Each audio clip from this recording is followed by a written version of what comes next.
এদিকে বালুরঘাটে ভুল ইনজেকশনের অভিযোগ উঠছে। প্রসূতি বিভাগে অসুস্থ 10 থেকে 12 জন ইনজেকশন দেওয়ার পরেই শ্বাসকষ্ট শুরু হয়ে যায়।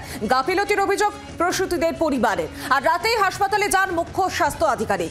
অভিযোগের ভিত্তিতে রিপোর্ট তলব স্বাস্থ্য দপ্তরের। ভুল ইনজেকশনে অসুস্থ হয়ে পড়েছেন 12 থেকে 10 জন। গাফিলতির অভিযোগ তোলা হচ্ছে প্রসূতিদের পরিবারের তরফ থেকে এবং রাতেই হাসপাতালে গিয়েছিলেন মুখ্য স্বাস্থ্য আধিকারিক।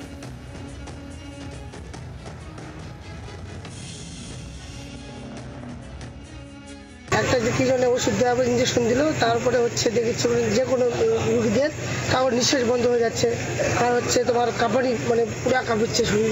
আপনি দেখলে ইঞ্জেকশন দিয়েছে? কি যেন ইঞ্জেকশন ওষুধ দিল, সবাই তো বলেছে ইঞ্জেকশন, কিন্তু আমি ইঞ্জেকশন দেখতে পাই ইঞ্জেকশন দিতে।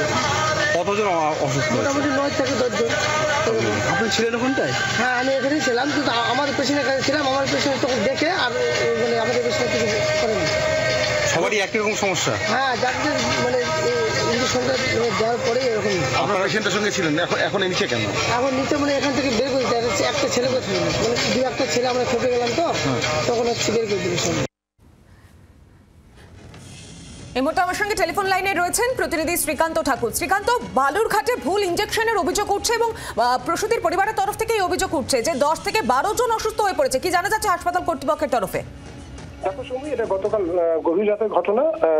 বালুরঘাট যে 10তলা, অর্থাৎ যে সুপার স্পেশালিটি যে 10তলা বিল্ডিং রয়েছে, সেখানে যেটা প্রসূতি বিভাগ, এই প্রসূতি বিভাগে হঠাৎই রাতের দিকে, অর্থাৎ রাত্রি 11:30-12টা পর্যন্ত রোগীর আত্মীয়রা বিক্ষোভ দেখাতে শুরু করে। কারণ প্রায় 10 থেকে 12 জন প্রসূতি মায়ের একই রকম উপসর্গ দেখা যায়। তারা শ্বাসকষ্ট তাদের হচ্ছে, তারা গা বমি করছিল এবং তারা কাঁপছিল।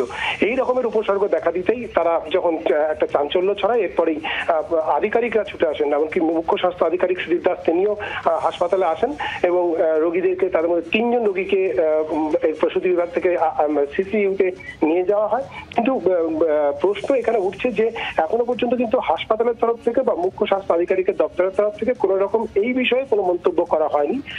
রোগীর আত্মীয়রা যেটা বলছেন যে এই ইনজেকশনটা দেওয়া হয় সন্ধ্যা 7:30-8টা নাগাদ এবং তারপর থেকেই কিন্তু রোগীদের মধ্যে এরকম একটা একই রকমের উপসর্গ দেখা দেয়।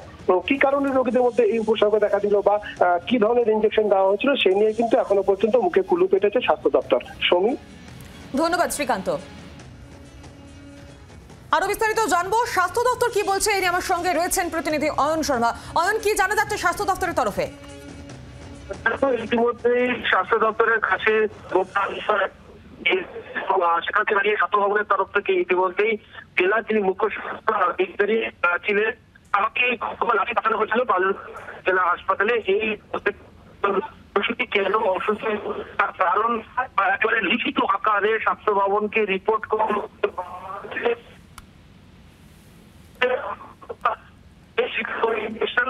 হাসপাতাল থেকে সরিয়ে ফেলতে নির্দেশ দেওয়া হচ্ছে। হাসপাতালের যে স্টোর, সেই স্টোর থেকে সরিয়ে ফেলতে নির্দেশ দেওয়া হচ্ছে। রিপোর্ট চাইলে একেবারে স্বাস্থ্য ভবন, যিনি জেলার মুখ্য।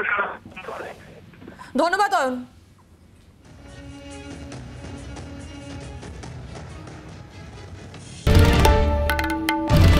বাংলার আওয়াজ, বাঙালির আবেগ, জি 24 ঘন্টা।